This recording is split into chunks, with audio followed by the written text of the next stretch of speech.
Hey guys, Eddie at Fliptronics. I've got the Samsung Galaxy Note 3 versus the Apple iPhone 5. The first thing I really wanted to get into in this versus was the design of both phones.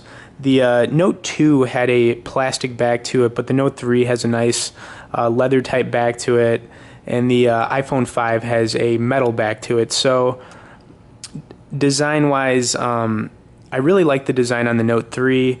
Usability, however, I feel like obviously the iPhone 5 is gonna be easier for people to use. So, I mean, design-wise, I'm going to say the Note 3's definitely got a cooler design on it, and the iPhone 5 has more usability, meaning more people are going to be able to use that phone in everyday life. The next thing I wanted to talk about was screen size. The Note 3's got a monster screen, just like all the Note series phones do. It's got a 5.7-inch screen with a resolution of 1080 by 1920 pixels. The iPhone 5's got a 4-inch screen with a resolution of 640 by 1136 pixels. So obviously the Note 3's got the monster screen on it, which is actually going to be better for a lot of different things. I mean, if you like playing games, watching videos, browsing the internet, you're really not going to be able to compare the iPhone 5 to the Note 3, so the Note 3 is definitely going to win in the screen category. Camera-wise on these phones, the Note 3's got a 13 megapixel back camera on it with a front-facing camera of 2 megapixels. The iPhone 5 has an 8 megapixel back camera with a 1.2 front-facing camera. The Note 3's got just an awesome camera on it. Using both phones, there's nothing wrong with the iPhone 5s. It's still got a really good camera on it, but the Note 3 just has an awesome camera. It's a huge upgrade from the Note 2s, which had an 8 megapixel back camera, and you can definitely see it when you're taking pictures and doing videos. The hardware on these phones, storage-wise, the Note 3 has got some monster storage. It's got 3,072 megabytes storage. The iPhone 5, 1,016.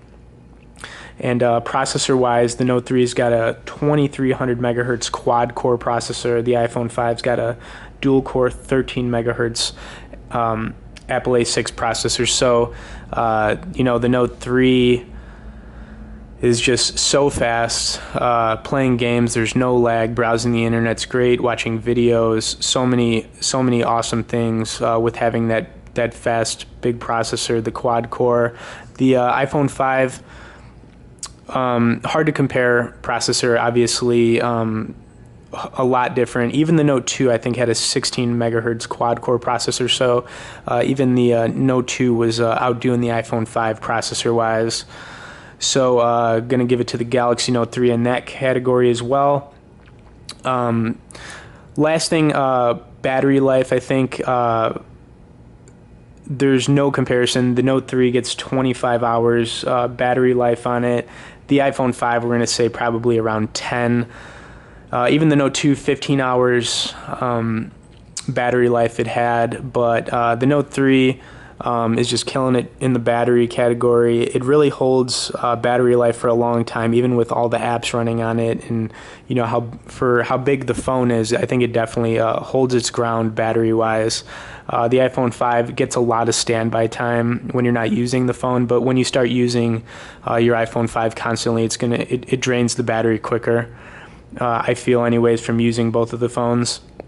So obviously this versus, even though these phones are a year apart from coming out, I felt like it was a good versus to do.